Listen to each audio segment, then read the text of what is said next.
Гласот на Америка на македонски. Преку една деценија вашиот прозорец кон САД. А сега, директно од студиото во Вашингтон.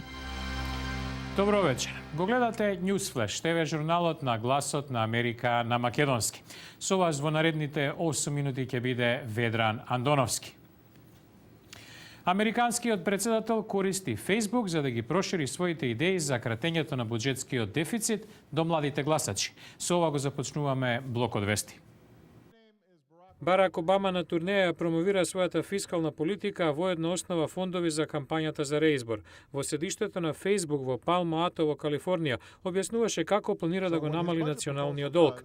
Белата куќа се обидува да ја добие поддршката на технолошки вештите млади гласачи. Турнејата денес од Калифорнија продолжува во Невада. Командантот на пакистанската армија, генералот Ашкаф, по денешната средба со началникот на Американскиот здружен генералштаб, адмиралот Майк Малин, ја отфрли критиката дека земјата не чини доволно во војната против тероризмот. Малин вчера рече дека некои членови на пакистанското разузнавање имаат долгогодишни врски со милитантите од Авганистан. Лидерот на демократското мнозинство во Сенатот Хари Рид и 9 други сенатори се во Пекинг на средба со кинескиот подпредседател Ши Џинпинг и водачот на легислативата Ву Бангуо. Најголемата сенатска делегација што досега ја посетила Кина ќе разговара за економски прашања и кинеското задушување и апсење на дисиденти и активисти. Судирот во Либија однесе двајца истакнати фоторепортери. Британецот Тим Хетерингтон, номиниран за Оскар за документарец за американските војници во Авганистан, загинал во експлозија на граната во Мисрата, а американецот Крис Хондрос, кој работел за компанијата Getty Images, починал неколку часа подоцна од повреди на мозокот. Инвестицијата на Apple во најновиот iPhone се исплатеше. Компанијата речи си го удвои профитот за изминатиот квартал, што ги надмина очекувањата на експертите, па сепак продажбата на iPad е под очекувањата. Фразата домашен телефонски број може да стане минат. Од јуни минатата година, преку 26% од американските домови поседуваат само мобилен телефон, за 13 повеќе од 2007. Лос Анџелес Лейкерс и Сан Антонио со победи го поправија лошиот впечаток од првите натпревари кога загубија на домашен терен. Лейкерс беа подобри од Нью Орлеанс со 87-78, а Спурс од Мемфис 93-87. Резултатот во обете серии сега е 1-1. Оклахома го победи Денвер 106-89 и сега води со 2-0. А во продолжение на Newsflash, американците ги почувствуваа забите на инфлацијата.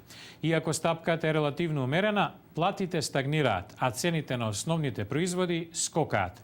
Еве како се снаоѓа едно просечно американско семејство.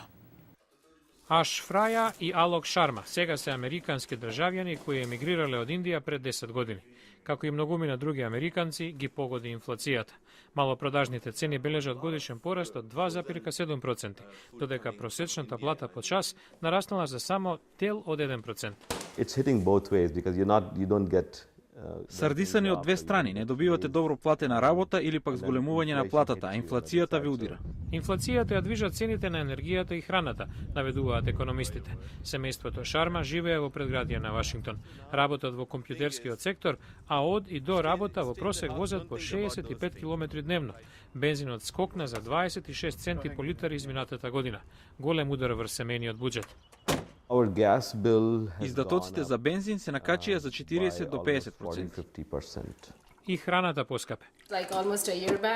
Млекото беше 53 центи за литар, а сега нешто над $1. Проценуваа дека даваат 25 до 30% повеќе за храна за разлика од пред 6 месеци. Со оглед на тоа што американската економија се извлекува од рецесија, економистот Дени Лајпцигер вели дека зголемувањето на каматните стапки, вообичаена пракса за контрола на инфлацијата, во случајов би можела да ја влоши ситуацијата.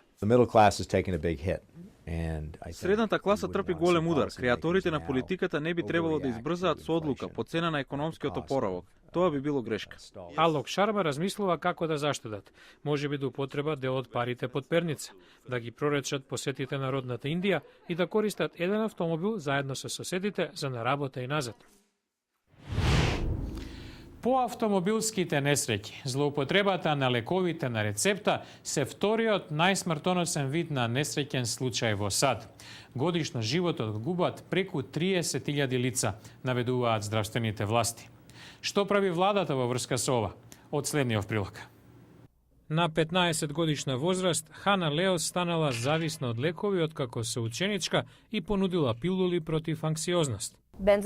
Бензодиазепин, Валиум, Занакс, Клонапин, Лоразапам. Нив може да ги најдете на полицата за лекови во многу американски домови, исто како и оние против болка. Тинеџерите се повеќе ги користат лековите на родителите како дрога. Тие се веќе препишани на дофати, децата ги земаат. 5 надлежни владини агенции вторникот до председателот Обама доставија нов национален план против злоупотреба на лекови. Предвидува повторна обука на 1 милион лекари за препишување на лекови, креирање на датотека за следење на лековите издадени на рецепта и образување на јавноста за опасноста. Гил Керликовски е директор на владината канцеларија за контрола на дрогата. Проблемот со злоупотреба на лекови на рецепта ги зафаќа сите старосни и демографски групи. Не се однесува само на младите или богатите, например. Хана Леос своевремено завршила во затвор затоа што фалсификувала рецепти за да се дрогира со лекови. Во моментов се опоравува од зависноста. Таква среќа немал Рич Пери, кој починал од предозираност на 21 година. Татко му, исто така Рич, праќа ваква порака до сите родители. Не знаевме, затоа што Рич се однесуваше нормално како и секој друго дете. Имаше добри оценки, се бавеше со спорт, како и секој друго дете. А во утрешната емисија, Американската академија на науки ја проценува опасноста од рак во населбите близу нуклеарните централи. Гледајте утре во Ньюсфлеш. Утре во Ньюсфлеш, живењето покрај нуклеарка, митовите наспротив истината. Гледате утре во Ньюсфлеш.